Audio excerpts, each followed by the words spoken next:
mendorong kehidupan beragama yang baik. Refleksi pagi 575. Mengapa Tuhan menghukum bangsa Israel?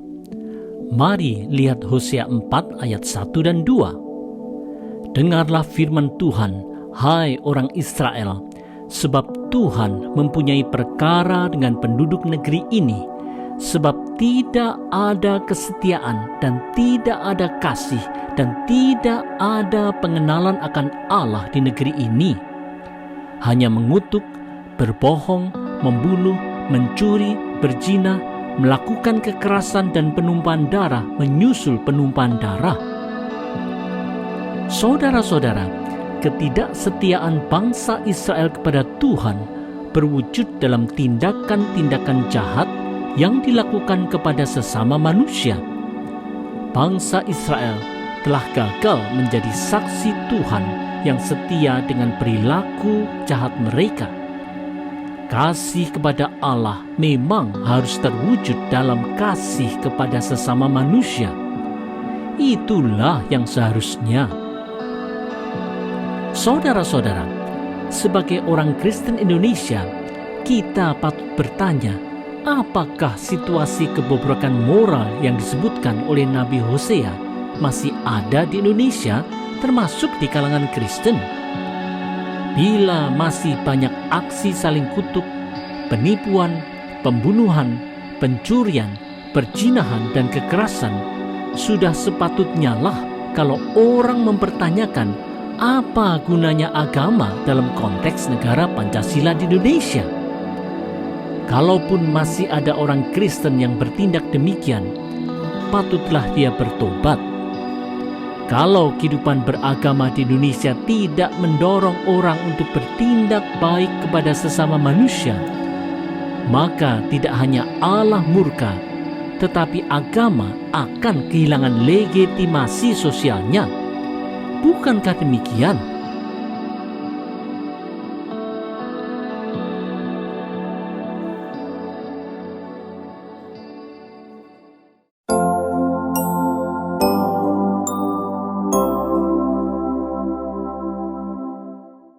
Menjadi mercusuar untuk umat.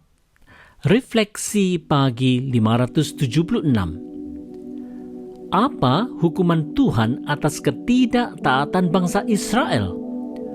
Hosea 4 ayat 3-5 mengungkapkannya.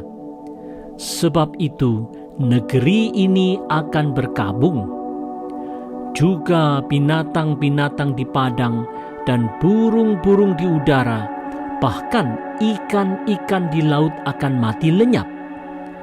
Hanya janganlah ada orang mengadu, dan janganlah ada orang menegur, sebab terhadap engkaulah pengaduanku itu, hai imam. Engkau akan tergelincir jatuh pada siang hari, juga nabi akan tergelincir jatuh bersama-sama engkau pada malam hari. Saudara-saudara, karena ketidaktaatan bangsa Israel, baik para imam, para nabi, rakyat biasa, maupun binatang-binatang akan dihukum Tuhan. Walaupun para imam sebagai pimpinan umat menyalahkan yang lain, mereka tetap akan dihukum.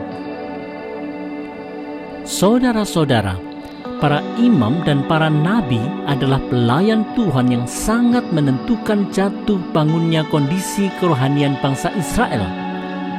Bila mereka menyeleweng, maka menyelewenglah umat. Di zaman sekarang pun, pimpinan umat diutus Tuhan untuk hidup sesuai dengan panggilan Tuhan. Seperti mercusuar yang menjadi patokan bagi perjalanan perahu di laut yang gelap, maka para pendeta dan pimpinan umat dipanggil Tuhan untuk mengarahkan dan menuntun perjalanan pertumbuhan iman jemaat. Kalau mercusuar menjadi gelap karena tindakan jahat pimpinan umat, betapa malangnya umat Tuhan. Oleh sebab itu, wahai pimpinan umat Tuhan di Indonesia, marilah kita perbaiki mercusuar kehidupan kita. Maukah?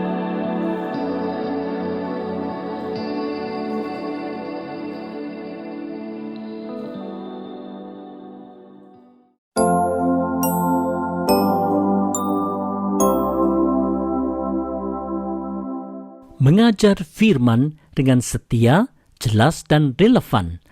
Refleksi pagi 577. Apa teguran Tuhan melalui Nabi Hosea untuk para imam di Hosea 4 ayat 6? Ini dia. Umatku binasa karena tidak mengenal Allah. Karena engkaulah yang menolak pengenalan itu, maka aku menolak engkau menjadi imamku. Dan karena engkau melupakan pengajaran Allahmu, maka aku juga akan melupakan anak-anakmu. Saudara-saudara, tugas imam adalah sebagai penghubung manusia dengan Allah, serta mengajar dan mengingatkan selalu akan ketaatan kepada Taurat Tuhan. Bila imam sebagai patokan umat Israel dalam beribadah melalaikan tugasnya, bahkan menolak Allah, maka pastilah umat Allah akan makin menjauh dari kehidupan beribadah kepada Tuhan. Tentulah Tuhan murka dan umat Tuhan pasti binasa. Saudara-saudara, pada masa Perjanjian Baru, tidak ada lagi jabatan imam seperti di Perjanjian Lama, karena melalui penebusan Yesus Kristus, umat percaya dimungkinkan untuk mempunyai relasi langsung dengan Allah tanpa perlu perantaraan imam. Pengorbanan Kristus telah membuka jalan itu. Meskipun demikian, fungsi imam untuk mengajar firman Tuhan kepada umat tetaplah ada. Bila pengajar firman lalai mengajarkan firman, maka umat Tuhan akan mengalami kelaparan rohani. Oleh sebab itu, wahai pengajar firman di Indonesia, marilah ajarkan firman Tuhan dengan setia. Pastikan juga bahwa firman disampaikan dengan jelas dan mudah dipahami, serta mempunyai aplikasi yang relevan bagi umat. Maukah dan bisakah?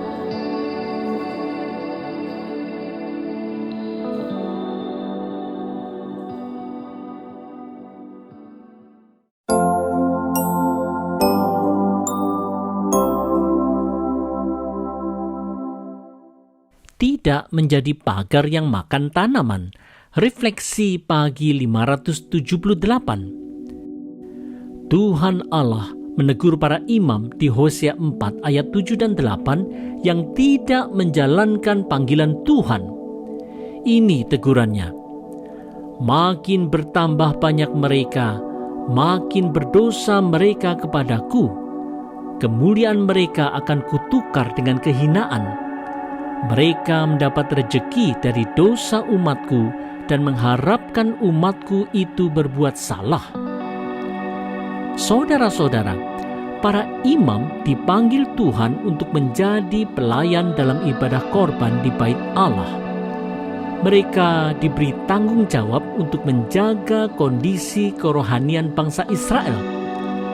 Tetapi ironisnya, justru para imam inilah yang mengharapkan umat Israel berbuat salah, supaya mereka bisa mengeruk rejeki dari dosa umat Tuhan.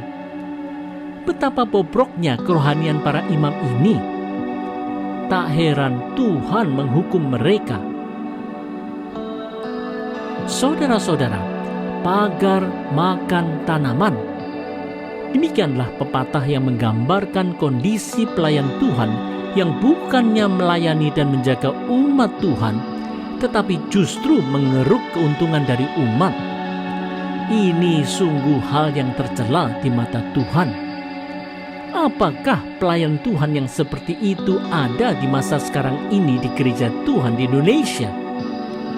Bila ada, sudah sepatutnya lah pelayan Tuhan bertobat, karena kepala gereja, yaitu Yesus Kristus, pasti memurkai pelayannya yang tidak setia itu. Oleh sebab itu, marilah kita selalu hidup dalam pertobatan. Marilah kita setia pada tugas panggilan yang Tuhan telah percayakan kepada kita. Ingat, rejeki setiap hari adalah dari Tuhan saja. Hanya atas berkat-Nya saja kita akan mampu menikmatinya.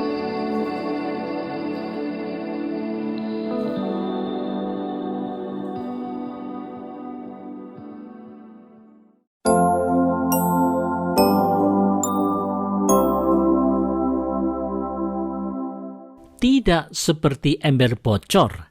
Refleksi pagi 579. Apa hukuman Tuhan atas ketidaksetiaan para imam di bait Allah? Mari lihat Hosea 4 ayat 9 dan 10. Maka seperti nasib rakyat, demikianlah nasib imam. Aku akan menghukum dia karena tindakan-tindakannya, dan aku akan membalaskan perbuatan-perbuatannya kepadanya. Mereka akan makan, tetapi tidak menjadi kenyang. Mereka akan bersundal, tetapi tidak menjadi banyak, sebab mereka telah meninggalkan Tuhan untuk berpegang kepada sundal. Saudara-saudara, ketidaksetiaan para imam sebagai hamba Tuhan telah mendatangkan murka Allah, sehingga para imam selalu merasa berkekurangan dan tidak pernah bisa merasa puas serta bahagia. Kehidupan hamba Tuhan yang tidak dikenannya memang kehidupan yang tidak terberkati. Saudara-saudara, hamba Tuhan di Indonesia masa kini adalah seperti para imam di zaman dulu yang melayani Tuhan dengan melayani umatnya melalui berbagai jenis pelayanan, baik pelayanan firman maupun pelayanan sosial. Ketidaksetiaan para hamba Tuhan akan berakibat pada kondisi kerohanian yang buruk bagi umat Tuhan. Tak heran, Tuhan menghukum dengan kehidupan yang tidak terberkati yang terwujud dalam rasa berkekurangan dan hati yang tidak pernah merasa puas. Dalam ketidaktaatan, hati akan seperti ember bocor yang tidak pernah bisa penuh. Oleh sebab itu, wahai para hamba Tuhan di Indonesia, layanilah Tuhan dengan benar. Pasti Tuhan akan berkati dengan kelimpahan hati. Maukah